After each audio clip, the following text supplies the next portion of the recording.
The Belgian race weekend delivered chaos, though most troubles started well before anyone turned a wheel in anger. Race directors' decision to push back the start time created huge frustration for competitors, particularly Max Verstappen. Multiple squads chose high downforce packages, thinking rainy weather would stick around, but the officials' delay rendered these strategies completely pointless. Christian Horner missed Spa entirely this time, spotted horseback riding elsewhere rather than attending the circuit. Weather predictions had promised rain throughout the weekend, with Sunday expected to bear the worst of the storm systems. The F3 support race turned nearly unwatchable due to terrible conditions, while F2 continued despite heavy downpours that nearly forced a complete halt. Red Bull's weekend produced mixed results across their lineup.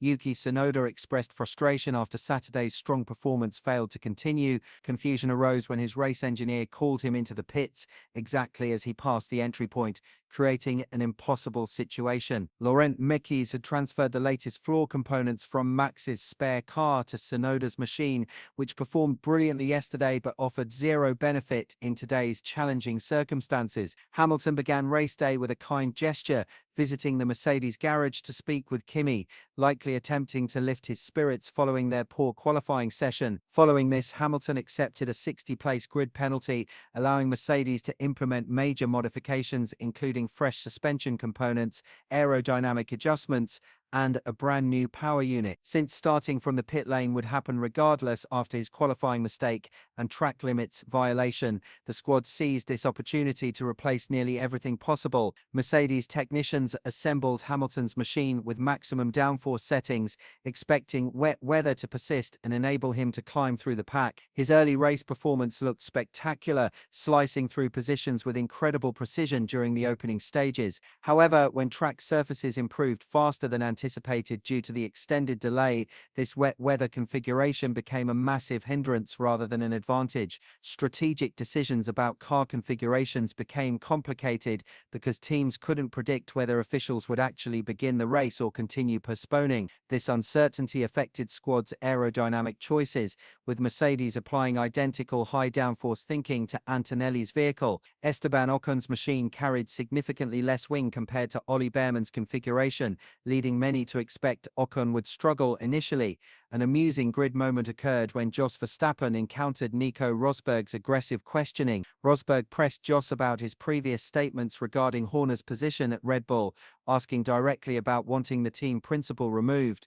Jos's reluctance to engage and repeated no-comment responses revealed plenty, suggesting his role in earlier controversies. Racing activities encountered immediate difficulties due to slippery track surfaces. The initial formation lap revealed dangerous circumstances, prompting officials to halt everything with red flag conditions. This decision likely stemmed from understanding that weather windows would provide racing opportunities within approximately 60 minutes, enabling them to complete the event without excessive complications. Norris reported he couldn't see properly even while following the safety vehicle, demonstrating the primary safety concern. Modern wing regulations designed to direct airflow upward rather than directly backward unintentionally generated massive spray clouds during wet running. Combined with Pirelli's inadequate wet compounds, these factors created enormous challenges for overtaking. Driver radio communications revealed differing perspectives on track conditions. Leclerc described surface conditions as terrible, while Verstappen criticized the overly cautious approach after learning about the stoppage, arguing brief running would improve conditions before heavier rainfall arrived. Spa's unique location generates additional complications for officials making decisions. While the circuit remains excellent for most racing categories, Formula One has struggled to produce compelling racing there over the past decade. This stems from F1-specific issues rather than track problems, but the outcome remains problematic. Historical accidents at Radillon contribute to extra caution from officials, which makes sense, but this generates frustration among spectators and competitors who consider the approach excessive. Radio transmissions from various drivers highlighted the visibility crisis. Tsunoda, among others, reported he couldn't see anything due to spray conditions. Notably, veteran drivers like Hamilton, Alonso, and Hülkenberg remained silent during these exchanges, possibly reflecting their experience of more difficult historical conditions and significantly more dangerous machinery. One factor behind the extended delay involved avoiding the 3-hour race completion window. By not officially starting, race control prevented the countdown timer from beginning, theoretically allowing later restarts without time constraint concerns. Whether this 3-hour limitation serves any practical purpose remains debatable, but it influenced today's decisions. Weather forecasts indicated improving conditions approximately 45 minutes after the scheduled start time, with officials planning accordingly. The frustrating aspect involved continued delays even after precipitation ceased. Once rainfall ended and no additional weather threatened, racing should have commenced immediately rather than waiting additional minutes for track improvement. These extended delays effectively altered race outcomes by making teams' strategic decisions worthless.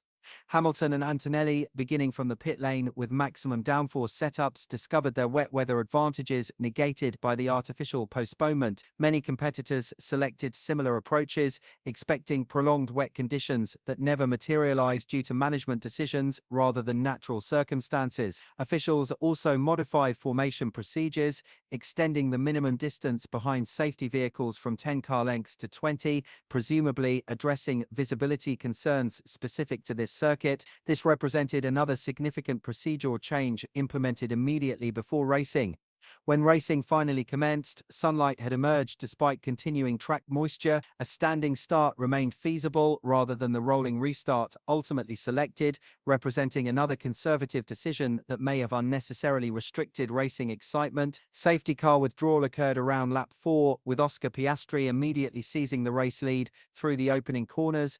Norris experienced difficulties with rear traction exiting La Source, providing Piastri the opportunity he required. Piastri's swift maneuver demonstrated impressive racing instinct, recognizing this as his primary chance for victory and executing it with complete determination up Radillon, while Norris adopted a more cautious approach given his history at that section. Piastri's reduced downforce setup compared to Norris functioned effectively regardless of conditions, while his aggressive approach during the crucial opening phase secured track position that would prove decisive. Like his Baku performance, Piastri delivered when circumstances demanded total commitment. Hamilton's progress through the field provided the race's most thrilling action. Beginning from 18th position, he rapidly overtook Sainz and multiple other competitors with brilliant passing displays. This period showcased both Hamilton's extraordinary wet weather abilities and suggested optimism regarding Ferrari's recent developments, which appeared more effective than yesterday's performance suggested. Leclerc's defensive efforts against Verstappen appeared impressive, though Max clearly possessed superior pace that proved impossible to utilize effectively due to his high downforce setup. Spa's overtaking limitations became evident even with numerous cars out of position, with Hamilton completing most successful passing maneuvers during wet conditions thanks to better grip and braking confidence. Hamilton's pit stop timing worked flawlessly, switching to medium compounds just as certain track sections began drying. This generated a powerful undercut effect, advancing him considerably through the field during the tyre change period. Piastri followed one lap later upon observing Hamilton's successful strategy. Norris remained out an additional lap, damaging his position but possibly unavoidable given McLaren's pitwall logistics. The team selected hard compounds for Norris, hoping to gain strategic benefit through tyre longevity. Meanwhile, intense battles developed in the midfield with Verstappen, Ocon, Leclerc and Russell fighting within extremely narrow margins following Verstappen's slower pit service. Hamilton continued setting fastest sectors initially, advancing to 7th position and appearing capable of further gains. However, the fundamental issue emerged that his high downforce setup became severely restrictive once conditions dried. He suffered significant straight-line speed penalties, losing considerable time to Albon despite following in the slipstream down Blanchimont. Despite superior pace, Spa's overtaking restrictions proved impossible to overcome for Hamilton and numerous others. The circuit's characteristics effectively imprisoned faster cars behind slower machinery, preventing the position changes that speed advantages would normally facilitate. Norris's hard compound strategy revealed Pirelli's tyre selection issues. The weekend featured C4 soft, C3 medium, and C1 hard compounds, with the C1 apparently intended for one-stop strategies while C3 encouraged multiple stops. However, the medium compound proved far more durable than expected, with Piastri and many others completing approximately 30 laps without significant degradation concerns. This durability seemed excessive for a supposedly softer medium compound, particularly considering the substantial performance gap to the hard option. Piastri's tyres appeared serviceable at race conclusion, suggesting Pirelli miscalculated compound characteristics for this particular weekend.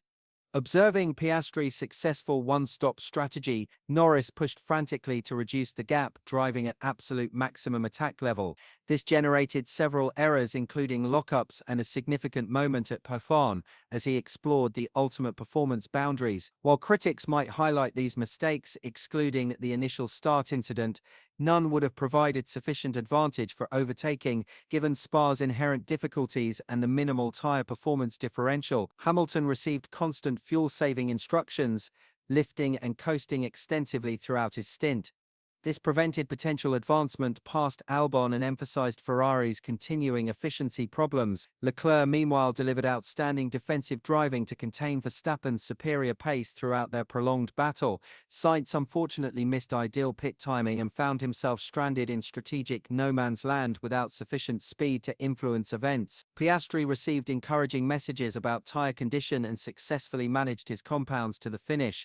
Despite Norris's attacking recovery attempts and gap reduction, overtaking Piastri remained impossible. Even if Norris had avoided his late race errors while pushing hard, the tyre performance difference proved too minimal for a successful move. Given Hamilton's inability to pass Albon and widespread DRS train formations throughout the field, Piastri's victory appeared secure regardless of other circumstances. The final classification showed Piastri winning ahead of Norris and Leclerc, extending Piastri's championship advantage to 16 points after losing ground in recent rounds. This creates a solid cushion heading toward the summer break, though Hungarian Grand Prix expectations might favor different competitive dynamics. Verstappen's inability to overtake Leclerc restricted him to fourth place, while Hamilton's impressive drive unfortunately yielded only sixth due to fuel conservation requirements and aerodynamic limitations behind the Williams. Russell secured fifth despite struggling through middle sector performance, highlighting Mercedes' current incompatibility with Spa's specific demands. Bottas collected valuable points while Gasly claimed the final scoring position,